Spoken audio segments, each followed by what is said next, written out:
안녕하세요. DJ 라니입니다. 오늘의 사연 시작해 보겠습니다. 안녕하세요. 저는 올해 36살 이지연이에요. 죽을 뻔한 고비를 넘기고 완전히 새로운 인생을 선물 받은 사람인데 죽다 살아난 사람들이 하는 말이 하나 있거든요. 남은 생은 선물이라고요. 정말 그 말이 맞더라고요. 그런데 제 경우엔 단순히 시간을 더 얻은 게 아니라 인생에서 가장 더러운 쓰레기들을 완전히 치워버리고 깨끗하게 새 삶으로 다시 태어난 거나 마찬가지였어요. 우리 집은 잘 사는 집안이었어요. 그 잘 산다는 게 대대로 부자인 건 아니지만 현재 상황으로는 부모님이 서울 도심 한가운데는 아니어도 서울 끝쪽에 건물 3개 정도 가지고 계시면서 아파트에서 생활하시며 월세 받아 사시니까 잘 산다고 생각해요. 물론 제가 어릴 때부터 그랬던 건 절대 아니었어요. 어린 시절 기억을 되짚어보면 정말 다 쓰러져가는 지하 단칸방에서 지내기도 했거든요. 차츰차츰 형편이 나아진 거였어요.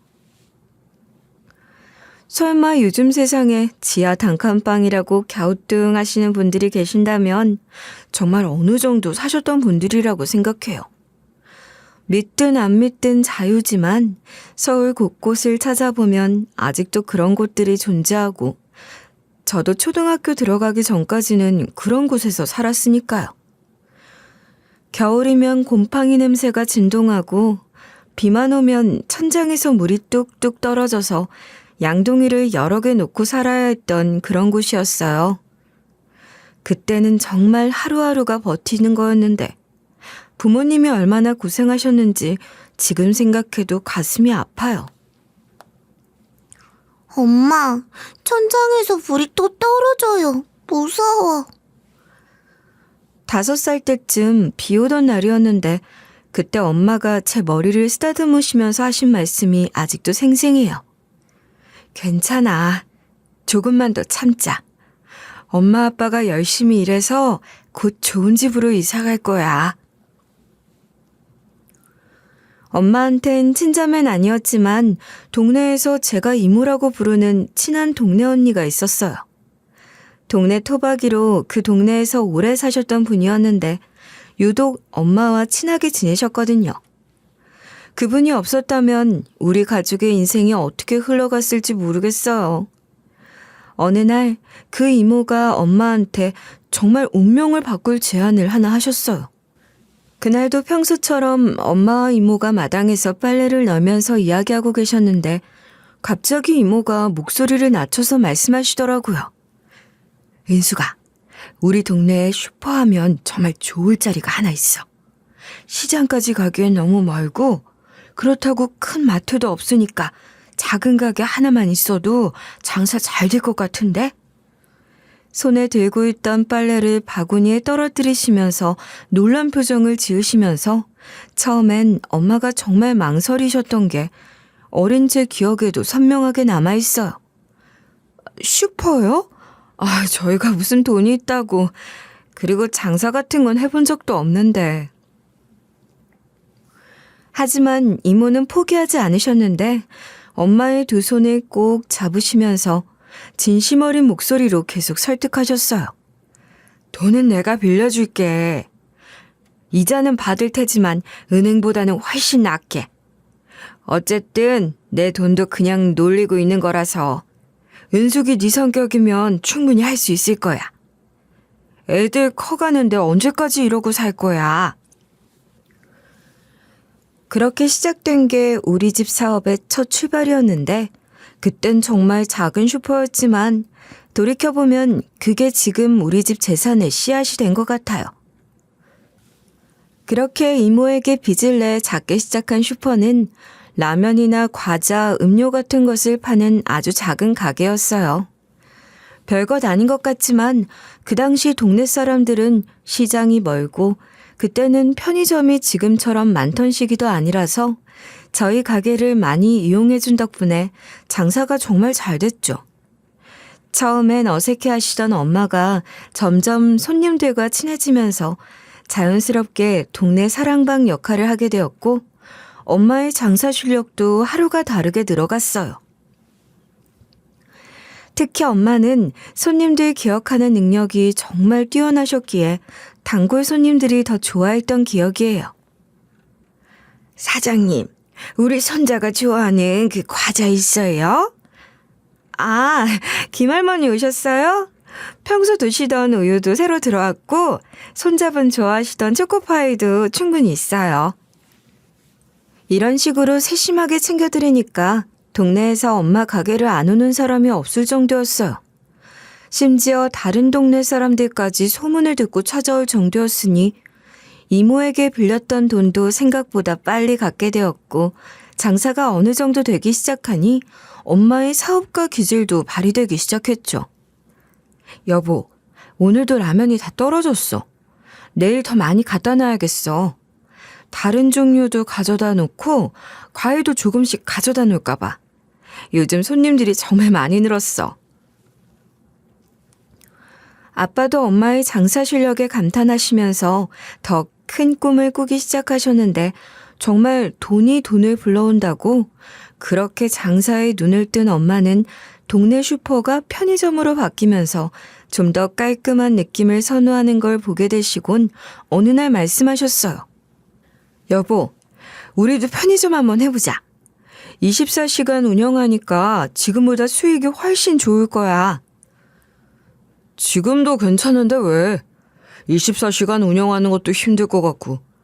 들어보니까 인테리어비도 만만치 않던데? 그래도 지금 해야 해.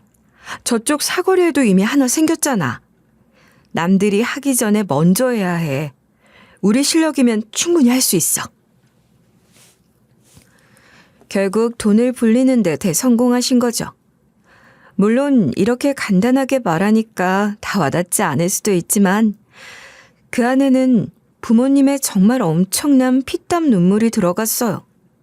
새벽 4시에 일어나서 물건 정리하고 엄마 아빠가 교대로 편의점을 보시고 중간에 아르바이트생을 두면서 가능한 알바생을 적게 쓰고 일요일이고 명절이고 없이 365일 내내 일하시는 모습을 보면서 자랐거든요.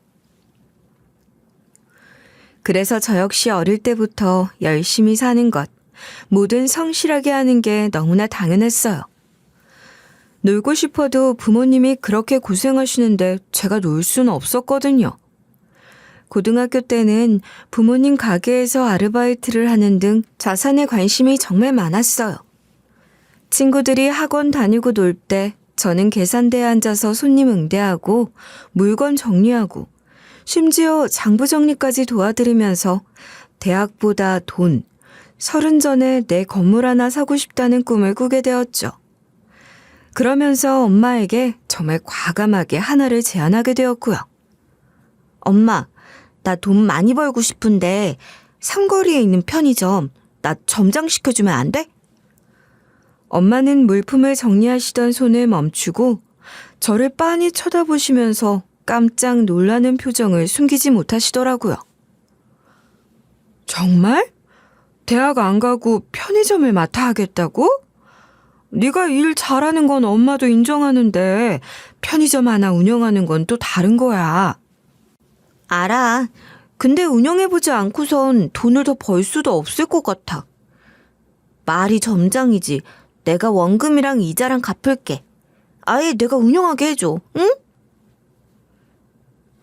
엄마는 한참을 고민하시더니 진지한 표정으로 조건을 내셨어요. 장난 반 진담 반이 아니라 정말 사업가의 모습이셨어요. 좋아. 대신 진짜 원금과 이자를 정확히 갚는다는 조건으로.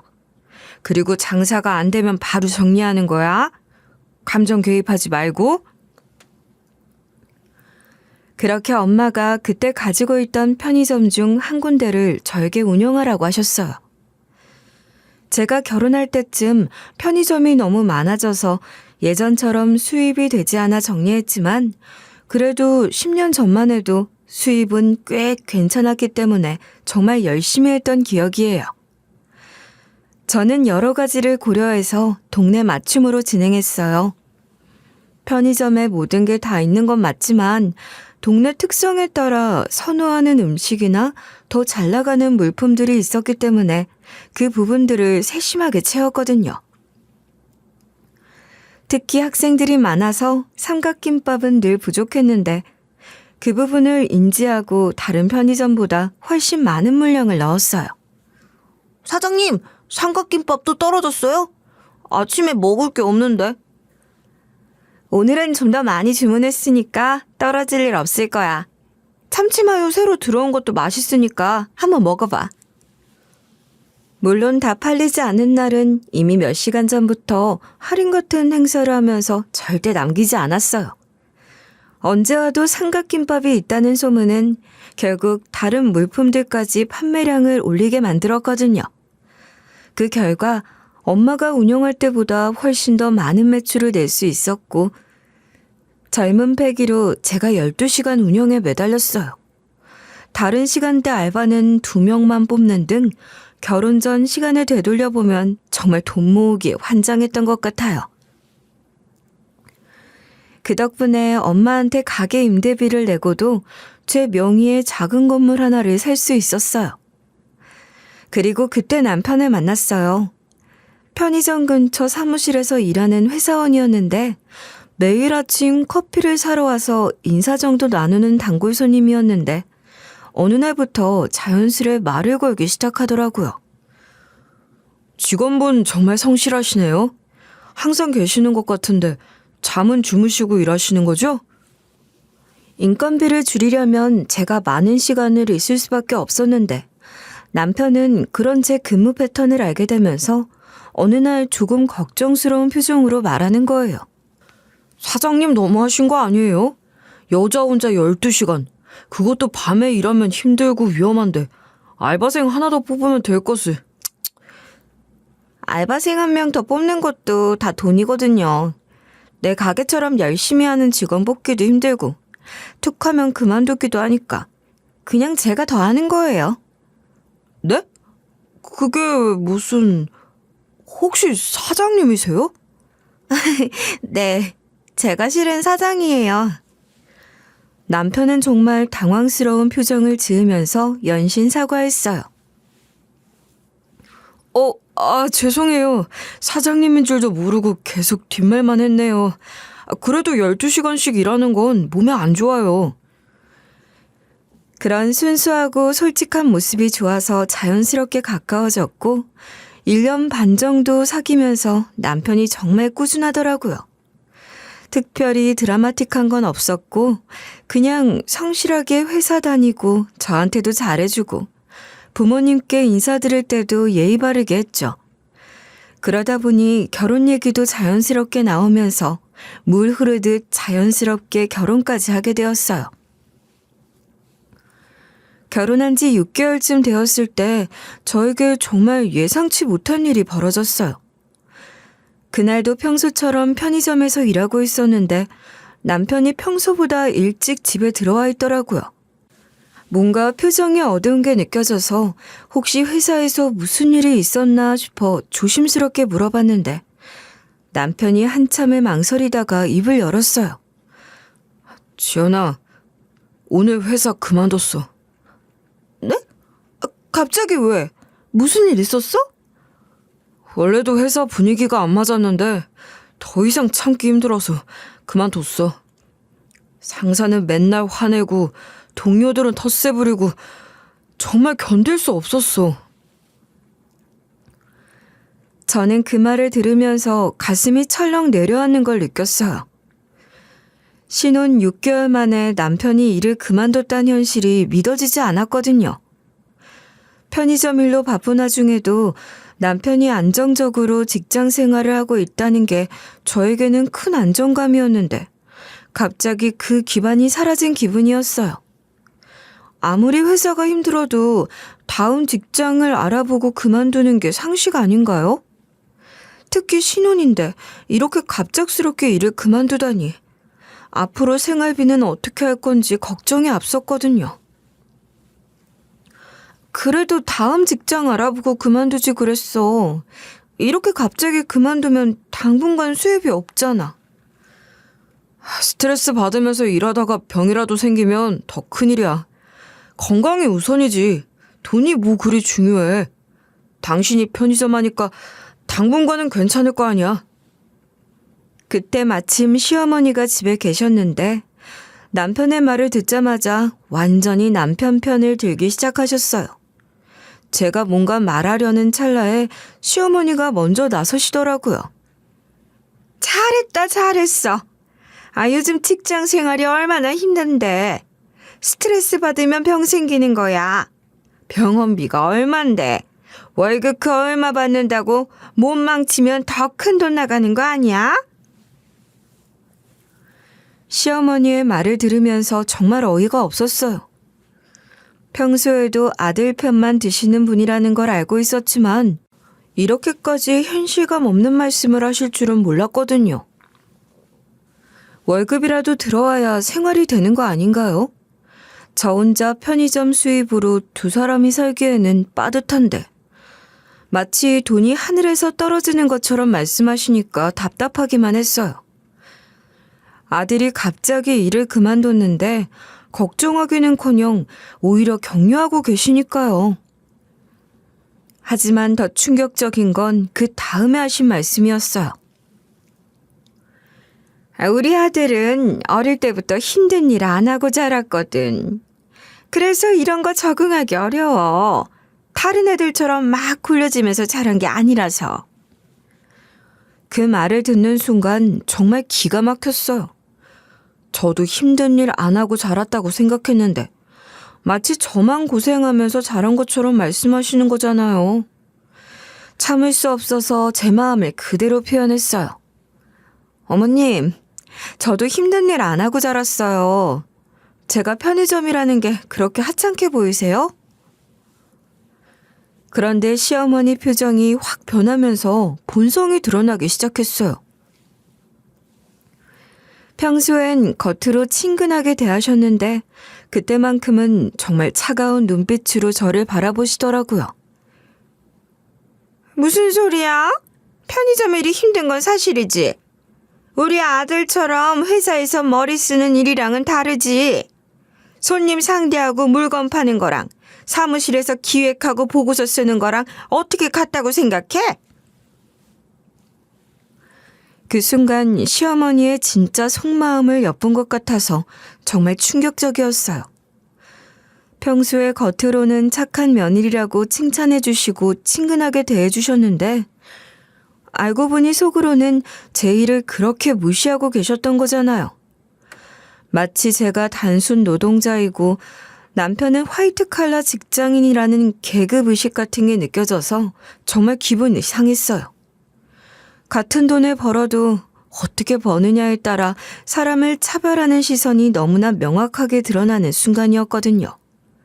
더 이상 참을 수 없어서 정색하고 물었어요. 어머님, 정말 그렇게 생각하셨어요? 제 일을 그렇게 무시하고 계셨던 거예요? 시어머니도 제가 화내는 걸 보시고는 약간 당황하신 것 같았어요. 너무 노골적으로 말씀하신 걸 후회하시는 듯 말을 돌리려고 하시더라고요. 아니야. 그런 게 아니라 네가 그런 게 아니라 일 자체가 다르다는 거지. 오해하지 마. 하지만 이미 속내는 다 드러났죠. 평소에도 속으론 그렇게 생각하고 계셨던 것 같았어요. 그 이후로 남편은 집에서 쉬기 시작했어요. 아니, 정확히 말하면 사실상 놀고 있었던 거죠. 편의점은 24시간 문을 여는 곳이라 문 열고 닫을 일도 없고 남편이 특별히 도와줄 일이 딱히 없었거든요. 저는 여전히 12시간씩 일하는데 남편은 집에서 TV 보고 게임하고 낮잠 자고 정말 한가로운 나날을 보내더라고요. 그래도 양심은 있는지 완전히 놀진 않았어요. 일주일에 2-3번씩은 정장을 입고 나가면서 면접 보러 간다고 말했거든요. 그리고 집에서는 그나마 밥은 해놨고 빨래도 돌리고 설거지 정도는 해놨어요. 소위 말하는 완전한 농팽이 짓은 안 해서 저도 그래, 취직 준비하는 거니까 조금만 참자. 곧 직장 구하겠지. 라고 생각하며 아무 말 안 하고 있었죠. 하지만 한 달, 두 달이 지나도 취직 소식은 없었고 남편은 점점 편해 보였어요. 처음에는 미안해하는 기색이라도 있었는데 나중엔 제가 뭐라 말하려고 하면 선수를 치더라고요. 요즘 취직이 쉽냐? 대졸자들도 일자리 구하기 힘든 세상인데 조금만 더 기다려줘. 점점 당당해지는 모습을 보면서 정말 답답하기도 했지만 눈치를 보는 것처럼 아예 노는 것도 아니니 계속 말을 꺼내기도 뭐하더라고요. 그러다 보니 어느새 1년이 지났고 남편이 드디어 새로운 회사에 다닌 지 6개월쯤 되었을 때였어요. 처음으로 그만두지 않고 계속 다니고 있어서 저도 안심이 되었거든요. 월급이 이전 회사보다 좀 적긴 했지만 야근도 없고 스트레스도 덜하다며 괜찮다고 말했고 저도 꾸준히 다니는 모습에 그래도 다행이라고 생각했어요. 그러던 어느 날 집으로 재산세 고지서가 날아왔는데 평소보다 일찍 들어온 남편이 먼저 그걸 열어보더라고요. 저는 편의점에서 돌아와서 샤워를 하고 있었는데 거실에서 남편의 목소리가 들려왔어요. 어? 지연아, 이게 뭐야? 재산세 고지서인데 건물이 있어? 샤워를 마치고 나와서 고지서를 보니 제 명의 건물에 대한 재산세인데 별로 큰 금액도 아니고 매년 나오는 거라 저는 그냥 아무렇지 않게 대답했어요. 작은 건물 하나 있어. 편의점에서 번 돈으로 결혼하기 전에 모아둔 돈으로 산 거야. 그런데 남편이 갑자기 표정이 굳더니 목소리 톤이 확 달라지기 시작했는데 마치 제가 뭔가 큰 잘못을 한 것처럼 화를 내기 시작했어요. 결혼한 지 2년이나 됐는데 그런 걸 어떻게 숨길 수 있어? 부부 사이에 이런 비밀이 어딨어? 저는 정말 당황스러웠는데 숨긴 게 아니라 딱히 말할 일이 없었을 뿐이었거든요. 저는 차분하게 설명하려고 했어요. 숨기긴 뭘 숨겨. 이걸로 우리 결혼 생활이 달라지는 것도 아니고 그냥 월세 들어오는 거 생활비 보태는 정도인데 뭐가 그리 중요해. 그런데 남편의 반응이 정말 예상 밖이었어요. 마치 제가 엄청난 배신을 한 것처럼 목소리를 높이더라고요. 왜 안 달라져? 그렇게 여유 있었으면 당신이 좀 쉬고 우리 아이부터 만들 수 있었던 거 아니야? 왜 그렇게 돈에만 매달려서 하루 12시간씩 일해? 정상적인 부부 같지가 않잖아. 순간 뭐지 싶기도 했는데 그렇게 아이를 바라고 있었다는 게 의외로 다가오면서 가족을 우선시 생각하나 싶더라고요. 그래서 이젠 편의점 일을 좀 덜 하면서 아이를 가져볼까 싶었는데 그 무렵 몸에 이상한 피로감이 계속 쌓이면서 전과 다른 불편한 느낌들이 조금씩 느껴지기 시작했어요. 평소보다 쉽게 지치고 목에 뭔가 걸린 것 같은 느낌이 계속되어서 신경이 쓰이더라고요. 요즘 몸이 좀 이상해. 병원 좀 가봐야겠어.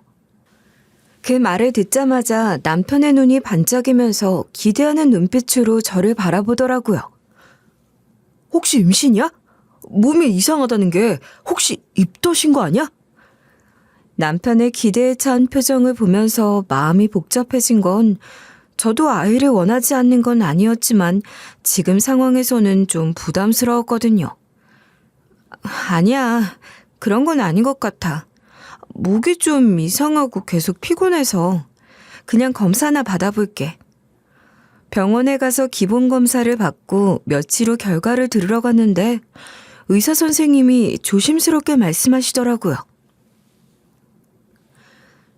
검사 결과가 좀 안 좋게 나왔어요. 갑상선암 3기 정도로 보이고 림프절전이 가능성이 있습니다. 당장은 수술보다 약물 치료부터 시작하겠습니다. 그 말을 듣는 순간 정말 머리를 세게 얻어맞은 것처럼 아무 말도 할 수 없었어요. 입이 바짝 말라서 숨 쉬는 것조차 힘들었고 갑자기 현실감이 사라지는 것 같았어요.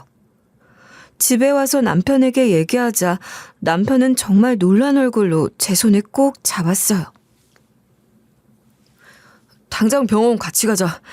혼자 그런 얘기 들었으면 얼마나 무서웠어. 내일 같이 가서 자세히 들어보자.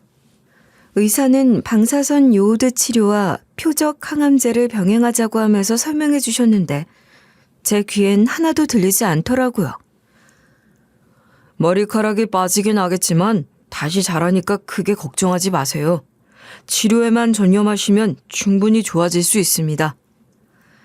남편은 제 손을 꼭 잡고 진심 어린 목소리로 말했어요. 내가 널 절대 죽게 안 만들 거야. 무조건 같이 버텨내자. 우리 꼭 이겨내자. 그 순간만큼은 정말 든든했어요.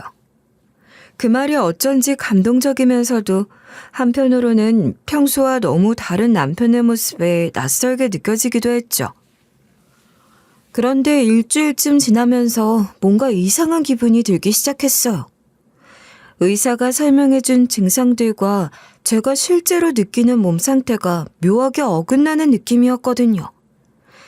처음 병원에서 했던 진단과 두 번째 병원에서 설명된 부분이 너무 다르게 느껴져서 혼란스러웠어요. 그래서 혼자 조용히 다른 병원에 가서 정밀 검사를 다시 받기로 결심했어요. 결과를 들은 순간 또 한 번 숨이 멎는 줄 알았어요. 두 번째 의사가 단호하게 말씀하시더라고요. 암 아닙니다. 이건 양성결절이에요. 수술도 치료도 필요 없습니다. 정기적으로 관찰만 하시면 됩니다. 안도감과 함께 뭔가 끌어오르는 복잡한 감정이 올라왔어요. 그럼 이건 전부 오진이었던 거야? 순간적으로 다리에 힘이 풀렸지만 그보다 먼저 떠오른 생각은 이 사실을 남편에게 바로 말해야 하나였어요. 하지만 쉽게 말이 나오지 않았어요. 병이 있다고 했을 때 남편이 보여준 그 모습이 정말 진심이었을까? 아니면 그 뒤에 다른 마음이 있었던 걸까? 그 대답이 궁금해졌고 저는 그날도 아무 일 없는 척 집으로 돌아갔어요. 그리고 남편이 저를 없는 줄 알고 어떤 얼굴을 하고 있을지, 뭘 하고 있는지 먼저 확인해보고 싶다는 생각이 들었어요. 집에 들어가서 방에서 쉬고 있는데 남편이 평소 퇴근 시간보다 훨씬 일찍 들어왔어요. 발소리 들어보니 혼자가 아닌 것 같았는데 아마 시어머니와 함께 온 것 같았어요. 거실에서 두 사람이 나누는 대화 소리가 희미하게 들려왔는데 저희 집은 현관에 항상 신발이 여러 켤레 놓여 있어서 겉으로 봐서는 제가 집에 나간 건지 있는 건지 구분하기 어려운 상황이었거든요.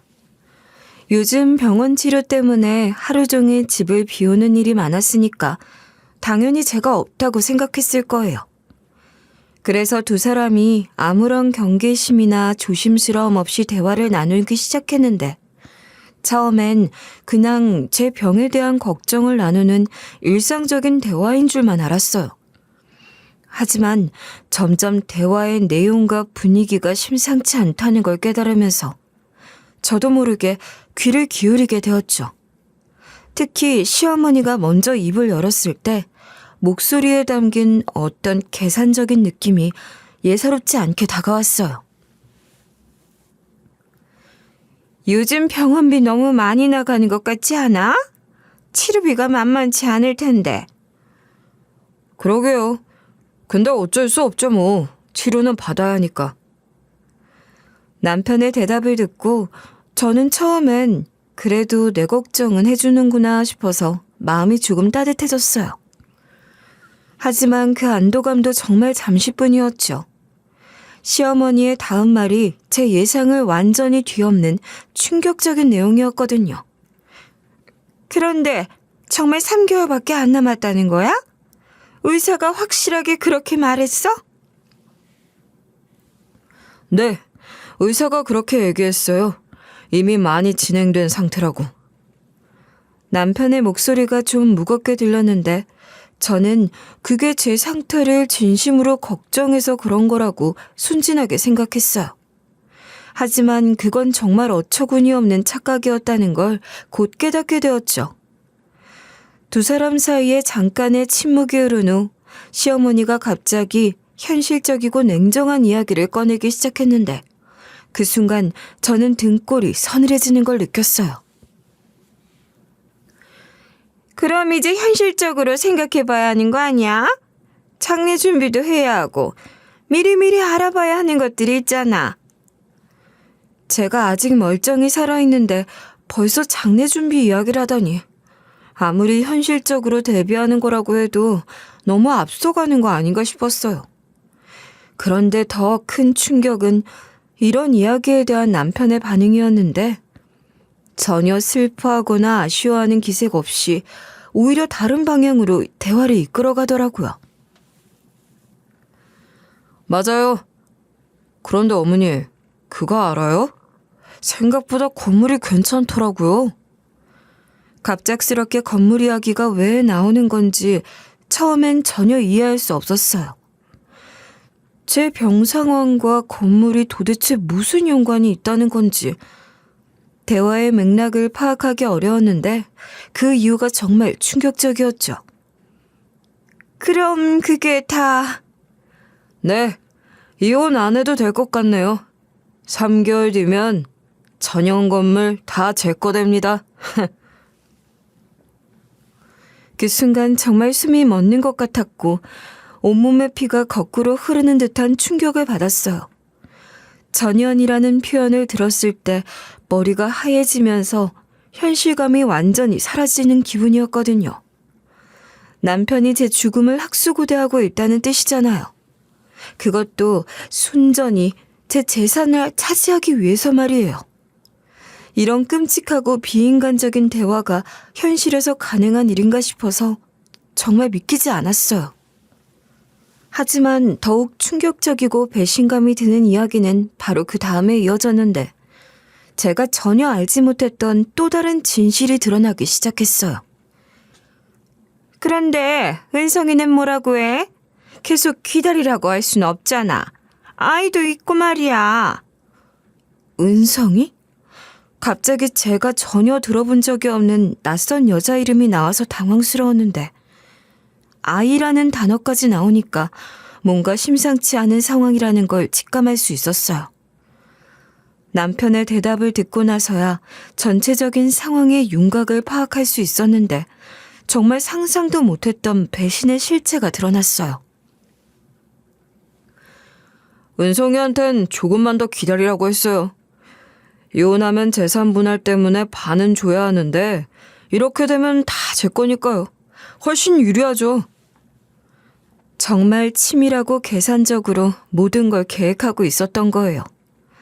이혼을 통해 재산을 반분하는 것보다는 제가 자연사하기를 기다리는 게 경제적으로 훨씬 더 이익이라고 냉정하게 판단한 거죠. 그런데 은성이가 누군지 아이는 또 무슨 이야기인지 점점 더 궁금해지면서 동시에 불안해지기 시작했어요. 그렇긴 하지. 그런데 은성이 배부른 거 어떻게 할 거야? 이미 몇 개월 됐잖아. 일단 낳고 나서 생각해보려고요. 어차피 시간도 얼마 안 남았고 그때 되면 모든 상황이 깔끔하게 정리될 테니까. 그제서야 모든 퍼즐이 맞춰지면서 전체적인 그림이 선명하게 보이기 시작했어요. 남편에게 은성이라는 내원녀가 있었고 그 여자가 남편의 아이를 임신한 상태라는 거였어요. 제 심장이 미친 듯이 쿵쾅거리면서 가슴이 답답해지고 숨쉬기조차 힘들어졌는데 이런 철저한 배신감과 절망감을 어떤 언어로 표현해야 할지 정말 모르겠더라고요. 남편이 제 죽음만을 간절히 기다리면서 동시에 다른 여자와 새로운 가정을 꾸리고 있었다니 이보다 더 잔인하고 비정한 배신이 또 어디에 있을까요?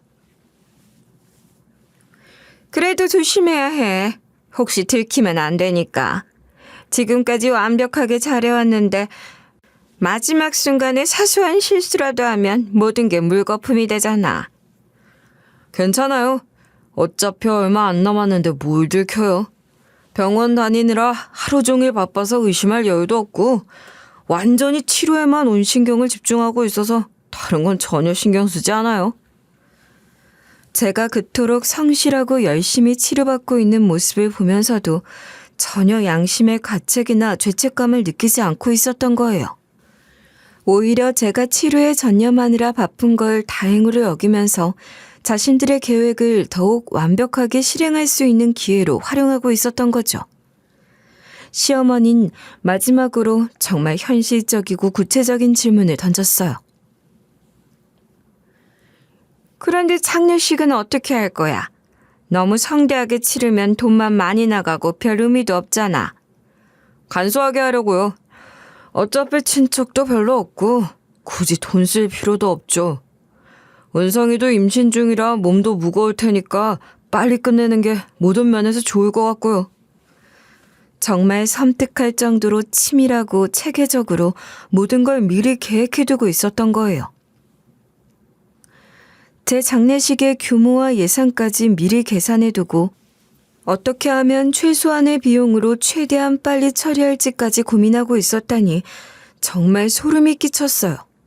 더 이상 이런 끔찍하고 잔인한 대화를 듣고 있을 수 없었어요. 온몸이 부들부들 떨렸지만 동시에 머릿속은 차가운 분노로 가득 차면서 점점 더 냉정해지기 시작했어요. 이 절체절명의 상황에서 제가 반드시 해야 할 일은 너무나 명확했어요. 무엇보다 우선 남편과 시어머니를 자연스럽게 집 밖으로 내보내야 했어요. 만약 제가 집에 있다는 걸 들키게 되면 이 모든 충격적인 대화를 엿들었다는 사실이 발각될 테니까요. 저는 최대한 조용히 움직이면서 폰을 들어서 편의점 알바생에게 긴급 문자를 보냈어요. 지금 중요한 치료 받으러 병원에 들어가야 하는데 남편이 전화를 계속 안 받네요. 본사에서 갑자기 급하게 온다는 연락이 왔는데 무슨 일 때문인지 정확히 모르겠고 남편이 직접 가서 처리해야 할 것 같으니 저 대신 연락해서 편의점에 바로 오라고 좀 전해주세요. 잠시 후 남편의 핸드폰이 울리더니 급하게 전화 받는 소리가 들렸어요. 어머니, 편의점에서 급한 일이 생겼다고 하네요. 본사에서 갑자기 나온다는데 제가 직접 가서 상황을 파악해 봐야겠어요. 그래, 어서 가봐. 그런데 앞으로 그 돈도 안 되는 편의점 같은 거 지연이 죽고 나면 그것부터 제일 먼저 깔끔하게 처분하는 게 좋겠어. 안 그래도 바로 그럴 생각이에요. 번거롭고 신경 쓸 일만 많은 것들은 최대한 빨리 정리해버리는 게 속 편하니까.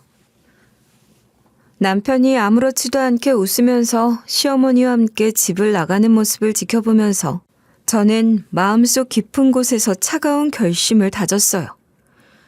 오늘 밤부터 저는 이 배신자들을 향한 역대급 복수를 시작할 거라고 말이에요. 그날 밤 저는 우선 남편 차에서 결정적인 증거를 찾기로 했어요. 그래서 남편 차로 갔죠. 저는 경차 레이를 몰고 다녔고 남편은 결혼 전까지만 해도 차가 아예 없어서 연애할 때부터 결혼 초까지 제 차를 함께 사용했는데 남편이 점점 경차가 불편하다고 투덜거리더라고요. 사실 남편 덩치가 작은 사람도 아니었기에 어느 정도 공감했고 결국 남편 명의로 차 한 대를 더 구매하게 됐어요. 그 후 남편은 제 차가 불편하다고 아예 몰려고 하지 않았고 반대로 저 같은 경우엔 경차에 익숙해져 일반 승용차가 너무 크다고 느껴지니 저 역시 남편 차를 몰 일이 없어 자연스럽게 각자 차를 이용하게 되었던 거죠. 그래서 만약에 정말 안 좋지만 남편이 바람을 피웠다면 분명 그 흔적이 남편 차 블랙박스에 남아있을 거라고 생각한 거예요. 남편이 깊이 잠든 사이에 조용히 자동차 키를 들고 지하 주차장으로 내려갔는데 정말 떨리고 긴장되면서도 한편으론 아무것도 나오지 않기를 간절히 바라는 마음도 있었어요. 하지만 현실은 아니더라고요. 오히려 남편이 정말 주도 면밀한 사람이 아니라는 게 다행이었을까요? 아니면 저를 완전히 바보로 알고 있었다는 게 분노해야 할 일일까요? 그 여자의 생생한 대화와 행동들이 블랙박스에 고스란히 기록되어 있었어요. 한 30분 정도 녹화 파일들을 돌려보다가 정말 충격적인 장면을 발견했는데 차량 앞으로 다가오는 여자의 모습이 보이는 순간 숨이 완전히 멎는 줄 알았어요. 그 여잔 제가 얼굴을 정확히 아는 사람이었거든요. 바로 저희 편의점에서 일하는 알바생이었는데 임신 사실도 모르고 몸이 힘들어하는 모습을 보고 몇 달 전에 쉬라고 유급 휴가까지 준 바로 그 직원이었던 거예요. 남편이 이름을 말할 때 익숙한 이름이란 생각이 들었지만 그 상황이 너무 어이가 없어서 설마 그 사람이 그 사람일 거란 연관성을 짓지 못했던 게 바보 같다는 생각이 들더라고요. 그리고 그때가 바로 그때였다니 정말 피가 거꾸로 솟구치는 것 같았어요. 저를 얼마나 우습게 여겼으면 이 여자도 남편도 이런 뻔뻔하고 배신적인 짓을 할 수 있었을까 싶어서 분노가 치밀어 오르더라고요. 화는 나지만 일단 노트북에 모든 증거를 체계적으로 저장하고 정리한 다음 아무 일 없었다는 듯이 다시 블랙박스 칩을 원래 자리에 넣어두었어요. 그리고 해가 뜨자마자 저는 병원 근처 이혼 전문 변호사 사무실을 찾아갔어요. 집 근처에서 상담받으면 혹시라도 남편이나 주변 사람들에게 들킬 위험이 있을 것 같아서 일부러 제가 암 진단을 받았던 병원 주변 지역으로 갔는데요. 변호사 선생님께 제가 겪고 있는 상황과 어젯밤에 수집한 모든 증거들을 빠짐없이 상세하게 설명드렸더니 생각보다 훨씬 간단하고 명확한 답변을 해주시더라고요. 블랙박스 영상과 음성 파일만으로도 남편의 불륜 사실을 충분히 입증할 수 있습니다. 유책 배우자로 만드는데 전혀 문제가 없어요. 그리고 다행스러운 점은 취득하신 재산의 대부분이 결혼 전에 가지고 계신 것들이라 재산 분할 대상이 아니라는 점입니다. 게다가 오히려 남편이 저에게 상당한 금액의 위자료를 지급해야 하는 상황이라는 설명을 들었을 때는 정말 속이 다 시원해지는 기분이었어요. 변호사와의 상담을 마치고 나서 알바생을 어떻게 처리해야 할지 고민하는데 문득 이상한 점이 하나 떠오르더라고요. 분명히 그 알바생에겐 남자친구가 있었는데 언제 헤어진 건지 궁금해졌거든요. 내연녀라는 충격적인 사실에 분노해서 잠시 잊고 있었던 중요한 부분이 기억난 거예요. 같은 또래의 남자친구가 가끔 야간 근무 시간에 와서 가게 밖 테이블을 정리해주거나 술에 취한 손님들이 와서 횡포를 부릴 때 옆에 앉아있으면서 알바생을 보호해주던 모습을 CCTV로 여러 번 확인했었거든요.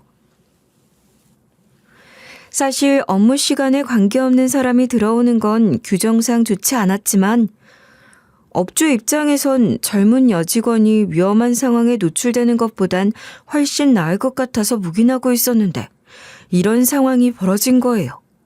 그래서 조용히 알바생을 따로 불러서 직접적으로 물어봤어요. 지금 임신 몇 개월이야? 더 이상 거짓말하지 말고 솔직하게 말해봐. 임신? 저 임신한 거 아니에요. 무슨 말씀이세요? 몇 달 전부터 입덧으로 힘들어하던 거. 체한 거라고 넘어가려 했는데 그게 아니었지? 배도 조금씩 나오기 시작했고 임신한 상태로 언제까지 야간 알바를 계속할 생각이었어? 알바생은 그제야 더 이상 숨길 수 없다는 걸 깨달았는지 당황하면서 털어놓기 시작했어요. 2달만 더 일하고 그만둘 계획이었어요. 2달이라는 소리에 소름이 끼치더라고요. 제가 죽을 것으로 예상되는 그 시점에 그만두다니. 치밀하게 그 다음을 준비하면서 내 앞에선 아무렇지 않은 듯 있었다니 정말 가증스러웠죠. 죄송해요. 정말 죄송해요. 누구 아이야? 평소 편의점에 일 도우러 오던 남자친구 아이 맞지? 어떻게 그런 것까지... 그런 것도 모를 줄 알았어? 그렇다면 왜 결혼은 내 남편과 할 생각이었는지 말해봐. 그러자 알바생의 두 눈이 더욱 커지면서 눈물을 뚝뚝 흘리기 시작했어요. 안 그러면 제 뱃속의 아이도 저처럼 평생 알바만 전전하면서 가난하게 살 것 같아서요. 남편분이 저한테 친절하게 해주시길래 처음엔 정말 거절하려고 했는데. 친절하다고? 그래서 남의 남편을 꼬신 거야? 딱 한 번이었어요. 정말 한 번뿐이었는데 그 시기가 애기 아빠랑 관계 가진 시기랑 비슷해서 처음엔 누구 아이인지 확실하지 않았거든요. 근데 결혼하면 가난에서 벗어날 수 있을 것 같아서. 그리고 알바생이 말을 흐리면서 더 이상 말하지 않으려고 하자 저는 냉정하게 나머지 진실도 말하라고 압박했어요. 그리고? 아직 끝나지 않았잖아. 나 죽고 나면 내 재산도 다 가져올 수 있으니까 좋겠다 생각한 거지? 정말 죄송해요. 입이 10개라도 할 말이 없어요. 정말 죄송해요. 죄송하면 이제부터라도 사실대로 다 말해. 안 그러면 내가 아는 모든 거 다 폭로할 거니까. 알바생과의 대화를 정리한 후 저는 남편에게 병원에서 재진단을 받고 싶다고 말했어요. 혹시 오진일 가능성도 있으니 다른 병원에서 한 번 더 정확한 검사를 받아보자고 제안했죠. 남편은 망설임 없이 그러자고 동의했는데 마치 정말로 제가 완치되기를 바라는 것처럼 연기를 하더라고요.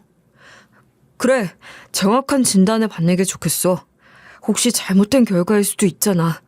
나도 당신이 죽는 걸 바라는 게 아니니까 최선을 다해보자. 그렇게 말해줘서 고마워.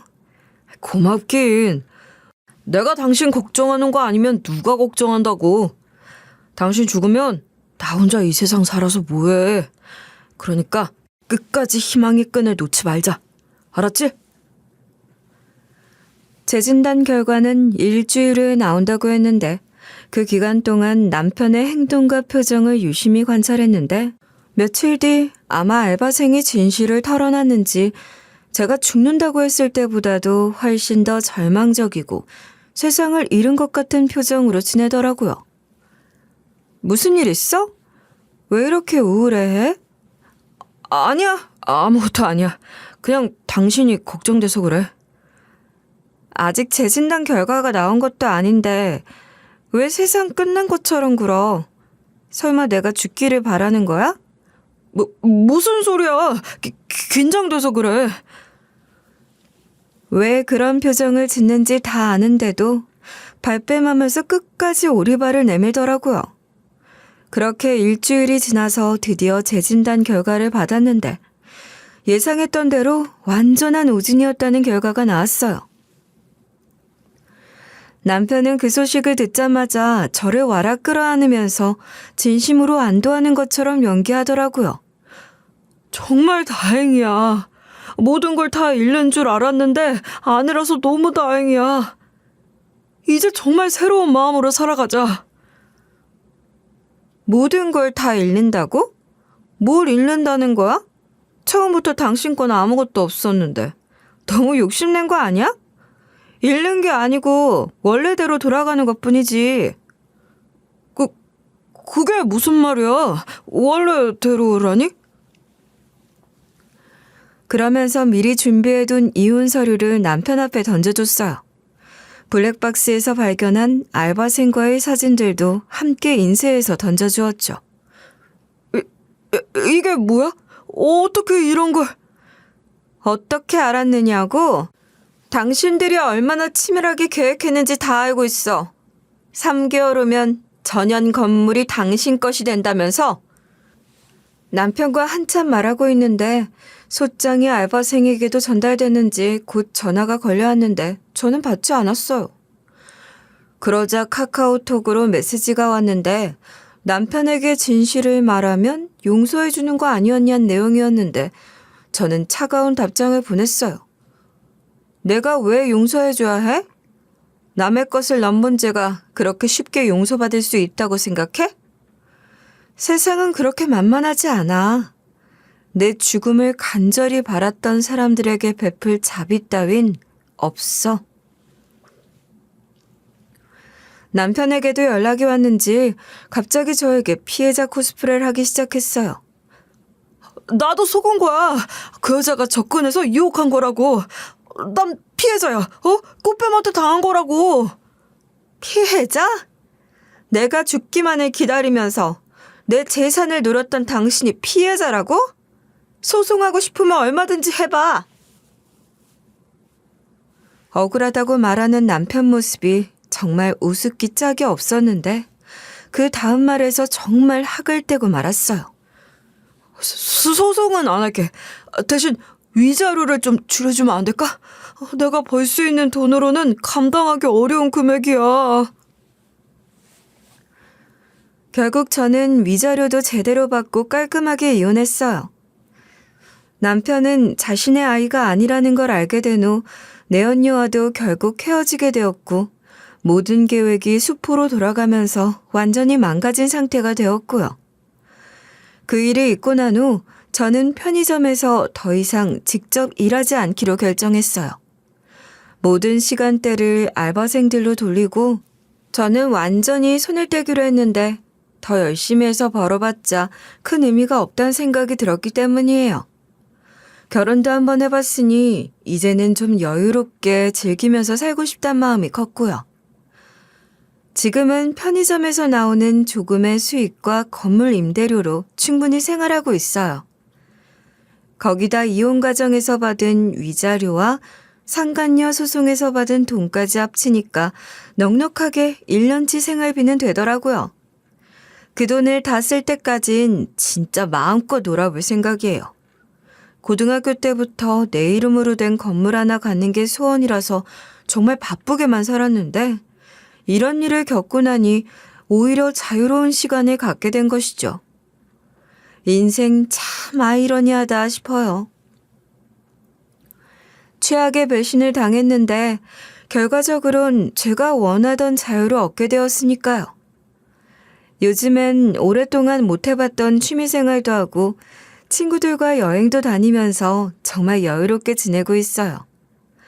그동안 편의점 일에만 매달려 살았더니 세상에 이렇게 재밌는 일들이 많다는 걸 이제 알게 됐어요.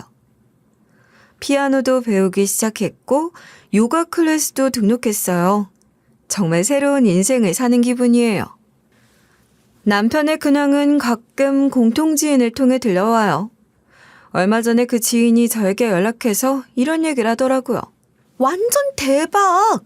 네 전 남편 야근 잡는 회사로 들어가서 매일 야근 신청한대. 그렇다고 일을 열심히 하는 건 또 아니라고 회사 내 소문이 아주 자자하더라. 그래요? 그런데 이젠 그런 얘기 안 듣고 싶어요. 저와 상관없는 사람 얘기. 제가 알아서 뭐 하겠어요. 미안, 난 네가 궁금할까 봐. 들어보니까 엄마랑도 완전 틀어졌대.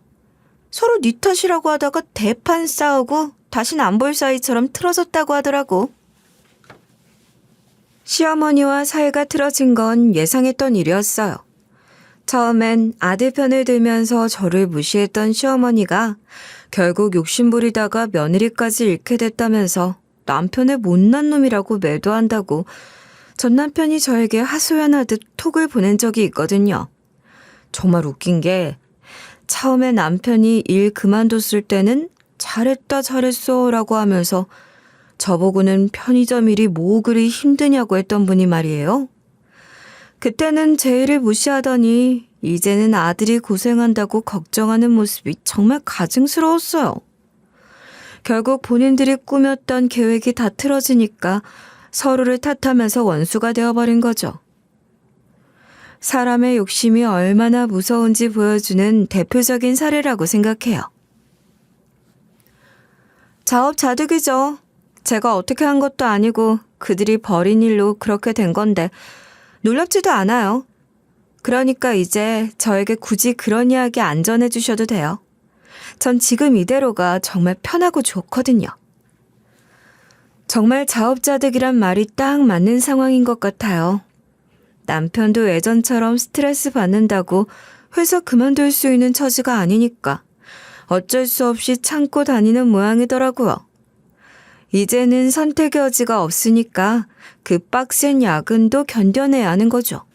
예전엔 건강이 우선이다, 돈이 뭐가 중요하냐고 했던 사람이 이제는 돈 때문에 건강을 포기하고 있는 아이러니한 상황이에요. 정말 인생이 돌고 도는구나 싶었어요. 며칠 전엔 남편한테서 마지막 문자가 하나 왔어요.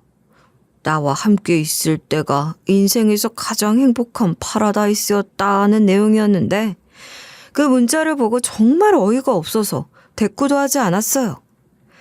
그때가 좋았으면 왜 그런 짓을 했을까요? 진짜 이해할 수 없는 사람이에요. 파라다이스라고 생각했으면 그걸 지키려고 노력했어야죠. 제 죽음을 기다리면서 무슨 파라다이스예요. 내연녀였던 알바생 소식은 제가 편의점을 맡을 때부터 있던 알바생에게 전해 들었어요. 며칠 전 창립 멤버라고 제가 별명을 붙여준 그 알바생이 조심스레 말을 꺼내더라고요. 사장님, 소식 들으셨어요? 무슨 소식? 그만둔 그 영지 씨요.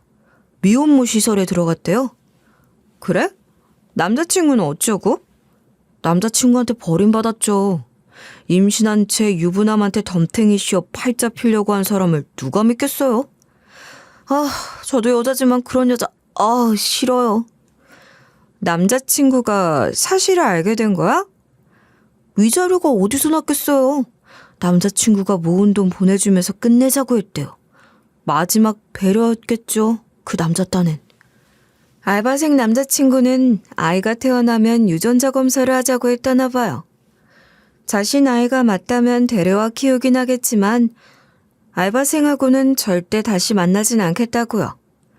물론 알바생이 키운다면 양육비도 안 주고 아버지 노릇도 안 하겠다고 완전히 선을 그었나 봐요.